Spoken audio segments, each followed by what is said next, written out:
करवा चौथ का व्रत पूरे देश में रविवार के दिन 20 तारीख को धूमधाम के साथ मनाया जाएगा।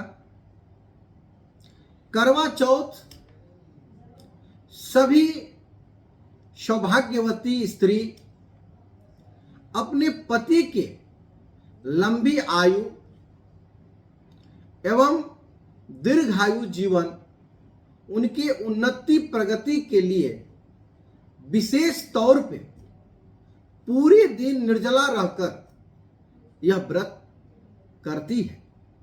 सदैव भगवान से प्रार्थना करती है, हे भगवान, मेरा सुहाग सदैव ही सलामत रहे। एक छोटी कथा है। सती सावित्री के पति सत्यवान का किसी कारण मृत्यु हो जाता है। सत्यवान के प्राण लेने के लिए यमराज आते हैं। सावित्री यमराज के साथ लड़ जाती है और कहती है कि मैं अपने पति सत्यवान का प्राण आपको नहीं ले जाने दूंगी। उसके बार बार कहने के बाद भी, क्योंकि यमराज तो जीवन मरण सब तय है, उसके अनुसार सत्यवान के प्राण हरण कर लेते हैं और लेकर यमलोक चले जाते हैं। उनके पीछा करते हुए सावित्री यमलोक तक जाती है और वहां भी जाकर विशेष प्रार्थना रोदन करती है, आग्रह करती है, लेकिन उसका बात यमराज नहीं सुनते हैं। तब वो पुनः अपने सत्यवान के मृत शरीर के पास बैठकर काफी ज्यादा रोदन करने लगती है, विलाप करने लगती है और अन्न और जल को त्याग कर वहीं पर बैठकर और वो यमराज से ये बोल रही है कि जब तक मेरे पति के प्राण नहीं वापस होगा, मैं न अन्न को ग्रहण करूंगी न जल को ग्रहण करूंगी। कईयों दिन बीत जाता है।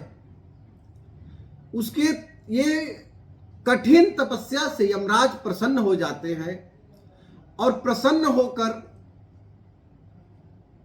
सावित्री के पास आकर कहते हैं कि बताइए आपको क्या चाहिए, क्योंकि जो जन्म लिया है उसको तो एक न एक दिन मृत्यु तय है, तो सत्यवान को तो मैं जीवित नहीं कर सकता। तो सावित्री बड़ा ही चतुराई से यमराज से यह वर मांगती है कि मुझे कईयों पुत्र की प्राप्ति हो। यमराज बड़ा ही दुविधा और द्वंद में पड़ जाते हैं, क्योंकि सावित्री जो थी एकदम पतिव्रता नारी में से एक थी। अब उसका वरदान, दूसरा वरदान को पूरा करने के लिए यमराज उसे हां कह देते हैं और उसका वरदान को अपना बात गलत न हो उसके लिए बड़ा व्याकुल और चिंतित हो उठते हैं कि आखिर मैं तो हाँ कह दिया और ये सावित्री को संतान की प्राप्ति होगा कैसे। तब क्योंकि अपना जो वरदान दिया वो झूठा न हो, उस अभाव में उसने अपने पति को, सत्यवान को जीवित कर देती है और उसके बाद कईयों दिन के बाद ये एक मिसाल कायम होता है कि एक स्त्री जब अपने आप पर आती है तो अपने पति के प्राण के लिए यमराज से भी लड़ सकती है। इसीलिए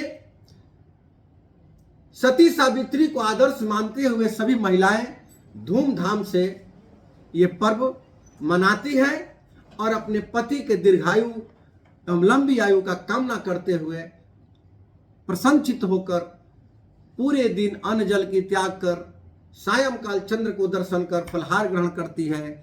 ऐसा करने से सभी स्त्रियों का पति लंबी आयु को प्राप्त होते हैं, सब सौभाग्यवती रहती है। और मैं आह्वान भी करूंगा कि अधिक से अधिक महिला को ये व्रत करना चाहिए। इससे कहीं ना कहीं आने वाले किसी तरह के छोटे बड़े समस्या से, उनके उलझन से उनकी पत्नी के पति का रक्षा होता है।